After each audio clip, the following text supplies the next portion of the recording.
when we look at the late modern English period, uh, I think when you look at the timeline, you'll see basically around the middle of the 19th century is when things change. The first part of the late Middle English period, you see really a solidification of the kinds of things that you saw happening in the early modern English period. English spreading out with the Louisiana Purchase, New Zealand, more things like the dominance of the political dominance of the British, and therefore the spread of English as this kind of prestige, or at least an empirical language. The creation of dictionaries and other things to deal with the newly literate culture. And really, I think if the technologies had not changed, what we could have expected from the middle of the 19th century forward is essentially English to really drift off into different directions in the same way we saw at the very beginning of the Old English period, where of course the Germanic speakers and the Germanic speakers in the continent and the Germanic speakers in England sort of drifted off in different directions. And of course, primarily British and American English would drift off into different directions, and probably Australian English would drift off in its own way, et cetera, et cetera, et cetera. And so that's kind of what you would expect. And of course, you see some differences stemming from those times in various things like vocabulary and vowel use, particularly other kinds of pronunciation issues. But then, from the end, or sort of the end of the 19th century, all the way through the 20th and into the 21st century, we get a series of really important technological developments that will change that a great deal.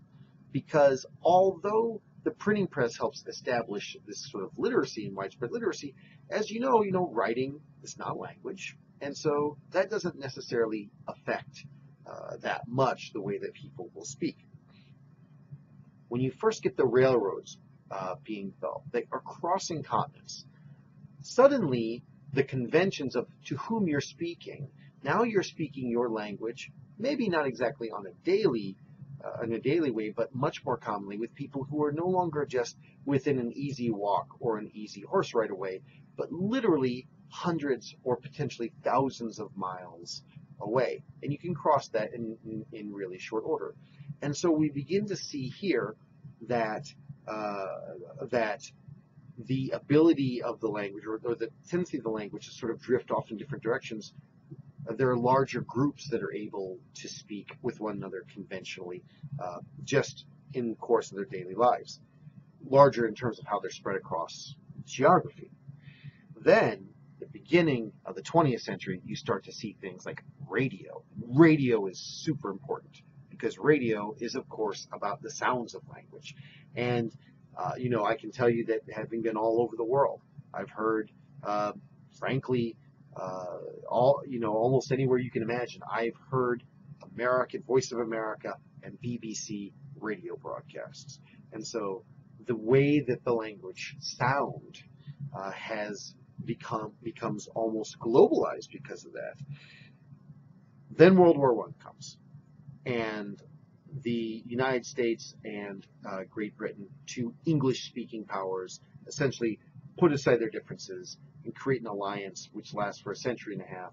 And these become two major power players as the British Empire is waning, the American Empire is waxing, but they're both, of course, English speakers.